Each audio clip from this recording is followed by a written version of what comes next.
The topic is Singularity Games, upgrading your technology risk strategy in the AI era.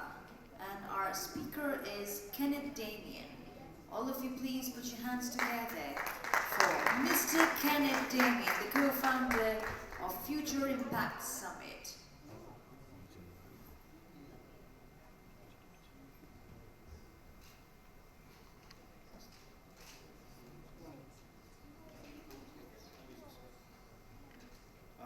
Good afternoon, everyone. Can everyone hear me okay? Great. I think just so I can have my notes in front of me, I'm going to use the podium, but as we get into Q&A, I'm sure I can walk around the stage where a microphone might be located. Thank you very much for your time, and a special thanks to the Internet 2.0 conference for both recognizing myself and the team of the Future Impact Summit, and for providing us all the platform to interact in this space. Just by way of show of hands, how many people were here for this morning's panel around AI, vulnerabilities, and privacy? Okay, there's quite a few of you. Great. So, for those of you who weren't here, just a brief introduction into my background. I work as a technology lawyer, mostly on the deal side. So, I think a comment was made earlier during the panel discussion about lawyers being partners or obstacles. I'd like to think of myself as the former. So I've worked in both the procurement side, the sales side, the whole pipeline of kind of the technology licensing deals. But the reason I'm here is recognition for something else, which was founding my own tech conference called the Future Impact Summit, which is really looking at technology and technology-related trends from a societal impact and industry impact lens. So this is very much a privilege for me. It's a rare opportunity for me to wear both hats. And what I'm going to try and do for you is I would like to talk to you about technology risk, which I'm going to go into details of the definition about that. But essentially what that entails is I would like to take a forward-facing look at the types of risks that are going to reshape the technology markets, what we thought was going to do that, what actually did that, and then what that looks like for AI, and in particular, what are some of the takeaways that I think you guys might be able to kind of implement at a very high level. Obviously, the market hasn't settled yet, but I'd like to start a very important conversation around the same. So I'm going to talk about that from really three perspectives. One is where we've come from, one is where we're going, and where the industry trends are heading in AI, and then the strategy around the same. So in terms of where we've come from, I am going to kind of take a look at some of the trends that I think have really defined the market, but I also want to kind of look at a particular trend in particular that didn't define the market and how difficult it is to project things in that space. And as kind of a health warning as we're kind of taking things and progressing things forward. I think that's important because I think when dealing with uncertainty, the temptation is to be overly prescriptive in terms of how you are trying to deal with that uncertainty. And really, I think the more mature response organizationally or personally is to have an approach that is flexible enough for you to change. So I'm going to talk a bit more about that in detail. And then the second point I want to cover is kind of some of the trends that are happening in the AI space now. I'm going to touch on regulation, but I'm also going to touch on how regulation interacts with what's happening in the industry as a whole and how the two shape each other. I think one of the things we talked about on the panel this morning was what shapes norms of business, what shapes how we interact with technology, how the market interacts with it, how it values it, and I'd really like to delve into that. And then the third one is really, what are some of the key takeaways and what are some of the strategies that you can adopt in addressing the same. So I'm going to headline my key takeaway, and I've put it in very kind of flowery language here, essentially saying that having a solid technology risk strategy will become a key part of every organization's compliance. Won't just be part of every organization's compliance, but is also will become a key competitive advantage. I think the shorthand for that is very simple. I think there's going to be a bunch of organizations and companies that screw this up, and if you're not one of them, you're going to be able to outlast or outlap your competition. So I think it is really important. Before we dive into the conversation as a whole, a couple of health warnings. The first one is I am a lawyer, so I had to do this one. None of this is legal advice, which I've given you guys a short form just because I think I'm aware of my audience basically. But AI and the legal and regulatory landscape around this is very complicated, so it's very fact sensitive. If you do need professional advice on this, I'd really recommend engaging someone, which is another way of saying I don't work for free. So, read that as you will. But the other reason this is not legal advice is because I think just having legal conversation is not enough in this area. I think the really interesting conversation is around policy trends, the market as a whole, where the technology is going, and how both the market is going to react to regulation and vice versa. And I'll put my cards on the table here. I think I realize I might wear the disguise of maybe a pessimistic lawyer, but I am a techno optimist. I think a lot of these technologies have a lot of upside, but I don't think anything happens for free, and I think we have to earn our place at the table in relation to that. And that includes everyone, lawyers, leaders, stewards of business, wider society, etc., etc. So with that, when I talk about technology risk, I'm not just talking about the regulation. I am talking about, very broadly, anything that is connected to things going wrong with technology and how it can affect your organization. So that can be regulation, but it's also things like information security, customer trust, reputation, et cetera, et cetera. And I think the two key questions I want you to keep in your mind is how technology risk, things going wrong with technology, how did it affect technology markets in the past, and how is it going to affect the markets for AI going forward? So I think with that kind of framing in mind, out of curiosity, how many people worked or were actively working in the tech space when the Y2K bug hit? Okay, a couple of you. I don't want to make you guys feel old, but I was 12 years old at the time, so I remember it too, but from a very different perspective. I remember all the kind of the global crisis. It was my first exposure to a tech trend that was truly ubiquitous. And I was really struck by how there was kind of sound and fury and then nothing.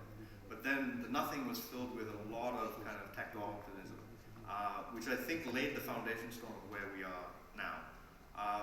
And there's a couple of key takeaways from this, I think. Because the governing thesis, I think, which is really overhung, I think, the last decade, maybe 2 decades, of kind of technology risk is what you'd call techno-libertarianism. It's this idea that taking a low-touch approach to technology, and everyone is going to have more access to technology, everyone is going to have more access to information and data, and as a result, as a self-fulfilling prophecy, everything is going to be awesome. Now, the truth turned out to be a lot more complicated than that, and it's very interesting when you contrast the Y2K bug with some of the other stuff I'm going to talk about. Some of the key lessons from this. I think a big one is we worry about the wrong things. We are very bad, and I'm not talking about just the technology sector. I think industries as a whole, we as a society are really bad at predicting what are going to be the real drivers of change. And a lot of these drivers of change dwell in blind spots, things we never would have considered. So with that, what was the reality? And I'd say there were kind of 3 core trends that govern kind of how technology and technology-related risk, permeated markets and affects how business interacts with technology. Big one was obviously privacy. I'm going to go into a bit more detail about that in relation to both the GDPR and Cambridge Analytica and how the two intermeshed and formed really a new norm of privacy. I thought it was very interesting in the panel that I was on this morning that without prompting, 2 different people brought up the EU AI Act and the GDPR, both of which are not regulations that, that on the face of it are applicable to this jurisdiction, but it just shows how the lexicon and how the language bleeds through on a global basis with interconnected markets, and I'm going to talk a little bit about that. I think the second big one was definitely tech infrastructure. Now, I've mentioned the cloud industry, but really, I think technology infrastructure has really become business infrastructure. It doesn't really matter what business you're in. You're intricately going to be linked to needing some form of technology. And I think increasingly a lot of that technology, particularly on the infrastructure side, is controlled by a couple of dominant players. And I think that is going to continue for the foreseeable future with AI, and it's really going to structure a lot of what I'm going to talk about in terms of my thinking of AI risk and how perhaps smaller or more agile organizations think about that. And then I think a big one was the trends in cyber and information security. I am not actually going to delve in too much detail to the SolarWinds scandal. I've mentioned it here. At a very high level, it was one of the bigger kind of cyber hacks, and one that caused the organization in question a lot of damage. I think you could probably stand in a number of other organizations in that stead, but I think it definitely affected people's appetites for how they thought about technology as a self-fulfilling prophecy. I think my expertise though is more in the first area, but as I'm talking about this, what I'm really talking about is I'm using how norms around privacy came about in a way that when you have a conference in the UAE and not in Brussels, it's still an important part of the conversation. So the two core puzzle pieces of that were, and I think when you zoom out, it almost looks like it was intentional the way they would fit together. The truth is, truth is stranger than fiction. The Cambridge Analytica scandal broke, as in the news story broke, in March of 2018. In May of 2018, the EU GDPR was implemented and entered into force. It had been on the books for a very long time, and there'd been a number of data breaches, etc. before that. So the market was maturing to understand that privacy issues and personal information breaches were a key part of the risk portfolio. So the interesting thing is, we've all heard about the very high fines under the GDPR. The previous levels of fine were much lower, and I think 2016, in the UK, there was a company called TalkTalk that was subject to a regulatory fine for a data breach. The fine itself was £400,000, but I think there was a BBC article on this. The estimated losses to the company, not including the fine, was north of 70 million. So the regulatory fine and the reputational damage kind of walk hand in hand. It's hard to say, whether one norm shaped the other, but this is where we are now. And I'm willing to bet if you didn't have both pieces of the jigsaw puzzle, we may not be talking about privacy in the same spec, using the GDPR as kind of the gold standard or what we think of as the gold standard. So I think it's interesting when we go on and we're talking about AI and we're talking about what business as normal looks like. I think you need both. You can't just have a regulation in a vacuum that no one implements. Usually the political teeth behind a regulation comes from circumstances, comes from examples that capture the public and the business mind. And in this case, it was definitely Cambridge Analytica. I'm expecting the answer to this to be no, but does anyone here, have any of you heard of, or do you know what I talk about when I talk about the Brussels effect? No, okay. So the Brussels effect is an interesting thing, and is also interesting when we talk about norms around AI. The Brussels effect was coined by I believe a Columbia law professor called Anu Bradford. In a nutshell, it's this idea that European institutions try and implement regulations where they can export the norms by which they do business. And I think we could argue, in the case of the GDPR, that that's been successful. When you talk about privacy, you talk about it from the lens of GDPR. And what the GDPR plus Cambridge Analytica did was it provided a regulatory framework to think about privacy risks, which was pretty comprehensive, and kind of pitted that in line with kind of a bit wider business conversation. But it also led to other global other countries implementing their own version of that. And if you look at a lot of global privacy laws, many of them are inspired, remixed, recut versions of the GDPR.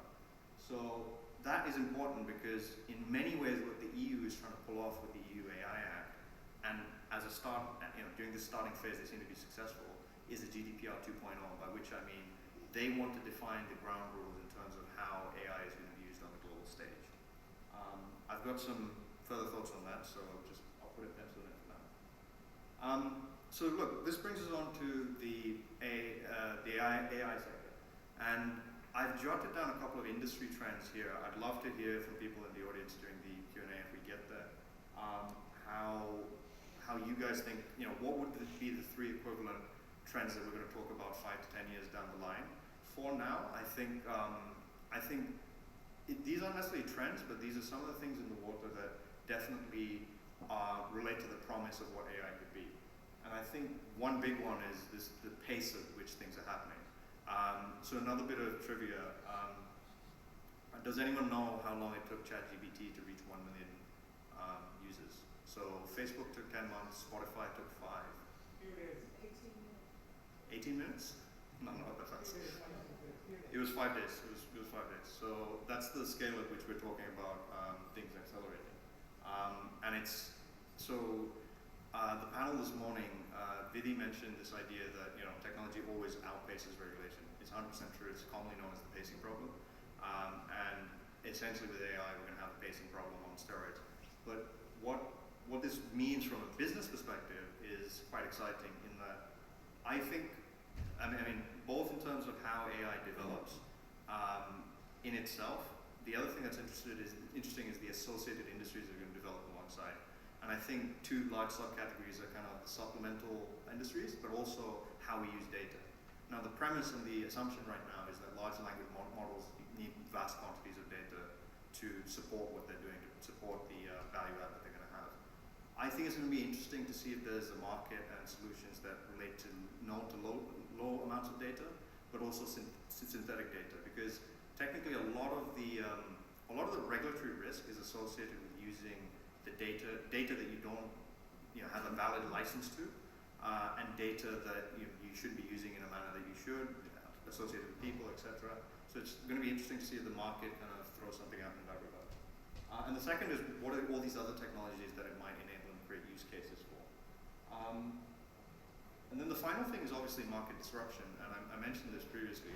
I think if we are able to maintain competitive markets and everyone has access to AI in a way that the best solutions win, technically this would allow for an active and healthy competition. But as I said before, there's a couple of players key in the market that manage this risk. That control a lot of these technologies, so it's an open-ended question whether that happens.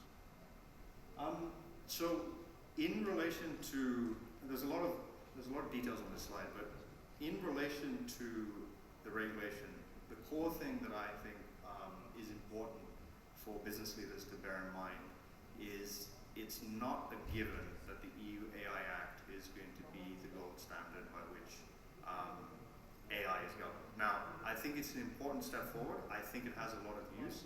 I think the European authorities, they deserve a lot of credit for pushing this forward. But purely, if we draw this back to the Brussels effect, are they going to be successful as creating a GDPR 2.0 with the EU AI Act? I'm a little bit dubious about that. Number one, because we don't know the direction the technology is going, but number two, fundamentally we don't have a risk case that bears out as to how, that gets everyone thinking in that regard. We don't have an AI Cambridge Analytica. And you could add to that as well that where is some of the most exciting AI technologies? Some of them may be in Europe, but largely we're talking about the US and potentially China. So is that going to be, is the regulation really going to lead the norms by which business is done in a vacuum? I'm very skeptical. Some of the interesting things that are happening, which I think, is a bit more in keeping with where I think the market is going, is local and sector-specific regulation. So in the US especially, there's a lot of local states that have implemented AI laws way ahead of time, on an independent basis. So New York has a law in the books in relation to hiring practices and using AI to screen candidates. Colorado, the insurance industry has actually implemented an AI law in that regard. So are we going to see more localized practices in relation to AI? If we do, that completely changes the way we deal with AI risk. It now becomes more sector-specific led and less of a top-down approach. which I think personally it's a lot more headache for organizations, but in terms of organizational risk and how we deal with the risks of AI, it's probably the way to go. I don't know that you can have a one-size-fits-all with a technology that advances in, in days rather than months. And then the other thing that's happening is I think regulators are really more willing to get stuck in and intervene in a way that probably they weren't in the past. Now, I mentioned this in the panel discussion this morning, but just to refresh, the FTC has recently, well, not that recent, but over the last year or so, they've talked about what their strategy is in terms of dealing with AI risk and regulating AI. And two key components. One is that they're concerned about kind of how consumers, individuals' data is being used. And the second is the notion that they're willing to engage in what's called algorithmic disgorgement. They are quite willing to tell companies, look, this part of the algorithm is causing a problem. You can continue to use the solution, but you need to cut out, surgically remove this part. And as we go forward, it's going to be interesting to see to what extent regulators use that as a tactic to kind of deal with AI solutions.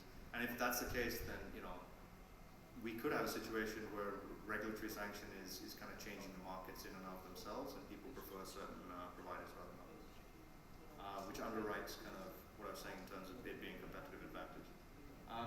So now, I think this is a very interesting case study. The key question is, what would an AI Cambridge Analytica look like? I think at a very high level for me, particularly for the people in this room, it could look like a Cambridge Analytica. It could look like a situation where, Cambridge Analytica for me fundamentally was bad faith actors acting in a certain way, knowing that what they were doing was quote unquote naughty, and then doing it anyway. It could be a SolarWinds where you have AI-powered hackers intervening in a certain way. I think those kind of things may be applicable to other organizations, but aren't as useful as a thought experiment here. I think the more interesting one is the post office scandal, which made headlines in the UK. Again, just out of curiosity, has anyone followed the story? Has anyone heard about it? Just by show of hands? One person, two people. So, very importantly, this did not involve an AI system, but I think it's very indicative of a risk that I like to call co-pilot on autopilot. AI cannot be perceived as a system that you just set it and forget it. And I think a lot of large organizations are, at danger of adopting that kind of approach. So essentially what happened here was, and I really encourage all of you to read up on this just briefly, it makes for very interesting reading. Well, I don't know if interesting is the word. It makes for very insightful reading. The UK Post Office, which is a public institution, implemented a bit of accounting software called Horizon, which was supplied by Fujitsu. And the idea was it was going to automate accounting practices in about 14,000 postal office branches around the UK. The software, by and large, was just faulty. It threw out numbers that were inaccurate. And the interesting thing about this case was the software was used to fully automate those processes. So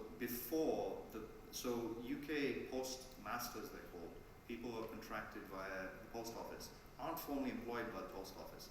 They just kind of get a post office branch in the store that they'd otherwise sell things through. The previous system operated off the basis of accounting via paper-based mandates. This system got rid of those paper-based mandates, and the only way to verify the system was by the numbers that were being thrown out. Those numbers were faulty, and then when people reported that there was not a balancing in the books, the post office wrongly assumed that they were stealing from the post office accounts. And about 700 people who were contracted and engaged by the postal service, post office, they faced wrongful convictions. People lost houses, marriages fell apart. This destroyed the lives of well over 700 people, and many of the prosecutions were actually pursued by the post office. And I think the interesting thing here is this is really a classic example of an IT system where the post office adopted a mandate of set it and forget it. Now imagine the situation, but multiplied by AI. So you've implemented an AI solution, you don't know what the algorithm does, you don't know how to explain what it does, you're not sure about the data that it takes in, but it's giving you the results that you want. And then 5 years down the line, 6 years, 10 years down the line, you need to go back and think about the risks that it poses. And I think this should all give us, whether you're a lawyer, a regulator, a policymaker, or running your own startup, I think this should give us all pause for thought. So, with all of that kind of borne in mind, I think if I had some high-level kind of advice in terms of, well, I said, so this is not legal advice, high-level advice, it's a different kind of advice, about how to adopt a risk-based approach to AI, I think it involves a lot of the same structures.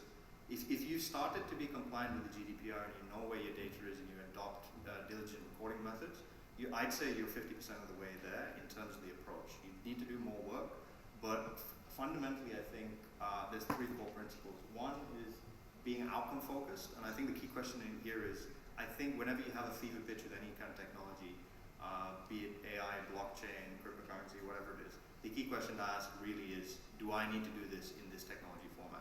I think a lot of people think of an AI solution as a one-size-fits-all, and sometimes there may be an alternate technology that does the same thing better, or maybe there's an iterative approach that you need to adopt in taking AI forward. So I think one thing for me is that I've spoken to like engineers and technical teams about is adopting an approach of maybe you get the system to just initially do data retrieval rather than any kind of analyzing and processing. And if it does that well, not dissimilar, I have to say, to training a junior employee or like teaching a child, if it does that well, then you scale up. I think going in all guns blazing at this stage is very premature. Explainability, this is a core tenet of the new EU AI Act, and it's something that is, I'd say, is a major development from like previous privacy regimes and things like that. Being able to describe how an algorithm works and how you got the result that you have got. I don't think necessarily we know fully how to crack this code in terms of implementing this process on an organizational basis. But I think this is one big tick for the EU AI Act in terms of it really does put the onus on organizations who are implementing these things to think about them critically. And then the final one, which I think is very important, which I think has been touched on by the panelists, is agility. If you're with a provider, if you're going down a route that proves to be problematic, can you change and can you change quickly is final and key point. I think just to wrap up there as well, I think, I really come at this from an angle of better risk-based solutions allow us to implement solutions that go further and go longer. And whilst I'm coming at this with maybe a bit more of a risk-averse approach than other people, my interest is really to see a lot of these solutions see the light of day and see the benefits that they can have for both organizations and industry. So I think that's it. Thank you for your time, and I'll take questions.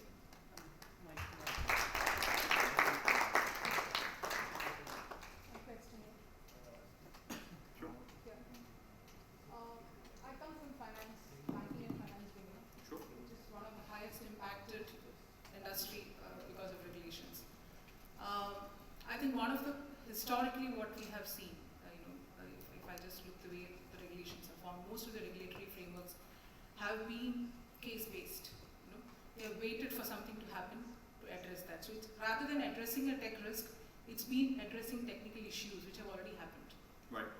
So what proactive measures are the regulators taking in terms of drafting the policy? You did capture a couple of points there, but still, given AI is still in a very premature state across, what is the level of confidence that we get that as an organization we can look forward to these policies, that it will be addressing the majority of the risks that are likely to get? So massive caveat here. So my answer to that question is my own opinion. It's not reflective of my own, any clients, present or former. I think that this is a very interesting issue because you're seeing a sector-driven approach by people like the SEC, by the UK regulators, etc., from a finance-back footing, and then you're seeing the general kind of AI regulations over the top of that. What confidence do we have that all of these,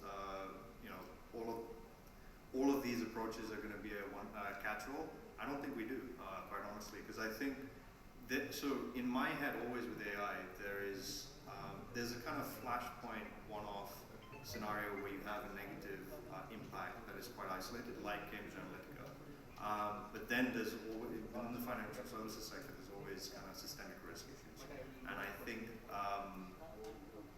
think there is a certain amount of, so very, very short form, I think there is a real call for everyone in industry, not just the financial services sector, to notion the idea of diligence from a self-preservation perspective. I think just because there might be a gap in certain aspects of the regulation where, not necessarily a gap in the regulation, but if you can't explain and potentially wind back what you're doing with an AI system, and you don't know how it's achieving the result that it's achieving, this is the fundamental point, right? Do you really want to go down that direction, notwithstanding that in the short term, it might give you the use case that you want to get from it. So yeah, I think I might have given you a bit of a lawyer's cop-out there, but I still think the regulations in many respects need to catch up with where the market, with what the risks of AI will be. Any others? I'll just take maybe one. Yeah, I have a question. Sure. Kenny, thank you so much. This was really, really insightful. You have done a lot of studies, particularly on the regulation side, and I just want to understand, in your personal capacity, where do you think the responsibility will lie if, for some reason, the tech goes wrong, right? We are talking about autonomous weapons and something getting fired somewhere. Yeah. Does that kind of go back to the person who's written the code? Yeah. Does it go to who is actually implementing it? Where does the responsibility lie? So from the perspective of the EU AI Act, it's actually there's potentially everyone is in scope. Like there's providers, there's exporters, like people who are designing AI systems are culpable, people who are importing it into the EU market are culpable, then the people who are deploying it as well all have obligations that are kind of going to be relevant. So very short answer is, if you're touching an AI system, you should do it with the utmost diligence. Don't think that somehow you're out of scope. The extra layer on that, I think, is it's going to be interesting to see what the contractual practices are in terms of how the various players distribute risk between them. Because, and I think this comes to the key point about if there's a bunch of large-scale technology providers, who are trying to contractually, so I'll make the point and then I might actually just caveat it, who are trying to contractually say these are our terms, you need to sign them, and you eat all the risk. How does that bleed through into how smaller organizations contract, how do you take out insurance, et cetera, et cetera. I think the flip side to that is, I didn't delve into it in a lot of detail, but the EU's approach is not just governing AI. There's a bunch of technology regulations that are focused in on larger, for example, the Digital Markets Act looks at gatekeepers, bigger companies who are responsible for key services with a large market share. But yeah, I mean, coming back to your original question, I think to the extent that it's a similar universe, I think, actually, to privacy in many ways. If you're handling personal information and you're doing it on an organizational basis, there isn't really a get out of jail free card. You need to have a compliant practice in relation to how you're using personal information. In the same way, if you're implementing AI systems, you may have a lower order of magnitude in terms of how culpable you are, but there probably isn't going to be a universe where you can just say, look, I bought this from big company Co. They're at fault.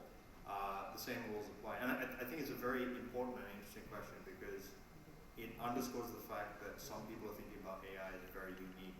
It's unique when you talk about it at a conference. When you're actually implementing these solutions, it's fundamentally a software and technology solution, and the same rules of verity apply. Do we have time for one more? Or? Can I ask one more? Yeah, sure. Actually, I wanted to ask this during the panel discussion. I got a second chance now. So, the data we have today is skewed. And I explain that. And data is the fuel for AI. Do you agree that the current versions of AI we have is also skewed? And if yes, what any of these regulations will do to address that? And let me explain that a little. most of the data which is used to train ChatGPT and all those LLMs, even traditional AIs, is coming from highly digitized nations like the US, right? Sorry, coming from where? Like the US, Yeah, sure. the highly digitized nations, not from say Africa. Okay. Yeah. So are we essentially, when we create these general purpose technologies like ChatGPT, we give it to the world, isn't it creating a huge bias which is beyond, fixing by RLHF and all those technologies? Because the data itself is coming from a very small part of the world which just does not really represent humanity. I don't think there's any contest to that. I fundamentally agree with that. But I don't think this is inherent to AI systems. I think a lot of technologies and the way they're implemented and the data that we use fundamentally represents a specific version of society, shall we say, both local and global. So just to give you a quick answer, I am a bit skeptical that you can legislate your way out of that problem. I don't think I think regulations might have some part to play, but I'm very skeptical as to whether the structure of regulations can address things like that. And I'll give you an example. There's an Oxford professor called Sandra Rector who talked about discrimination laws, which kind of deal with how, basically if you have a business practice or you have a policy that discriminates against a certain group of people, discrimination laws are usually set up on a complaint basis. You need to know that you're being discriminated against, right? Now, on the one hand, there may be AI systems where you're just completely unaware that, I'm being screened out as a South Asian male. But the other example she gives, which I think is also very interesting, is what about categories of discrimination we haven't even thought about? What if, when you're scrolling on a website, you scroll very slowly, and that's indicative of kind of how you think or how you act or a bunch of other stuff, and you didn't know this, but you're a slow scroller. And as a slow scroller that's streamlined through various AI systems, you see a different version of the universe. You get different jobs, you get a lower grade of opportunities in society, and the quality of your life is fundamentally different based on an AI system that's screening you out. I think this is actually like one of the more interesting questions I think when it comes to AI and how we fix that, because some of the suggestions I've heard of, it goes to the kind of no data, low data, synthetic data approach to AI. If you do have, we talk about AI systems being unbiased, but what happens if you actually want a normative outcome where you're like, I want the system to be more inclusive than the rest of society? Can you tweak it according to that on either like an organization or a business basis?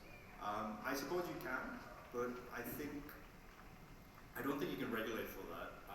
You can regulate for the harms, and maybe there's stuff that needs to be caught up there. But I can recognize the problem. The solution, I think, is way outside of my kind of area of expertise. But I'd be very interested to see how the next generation of tech entrepreneurs kind of address that. Thank you. I think we'll probably. Thank you very much for your time, everyone.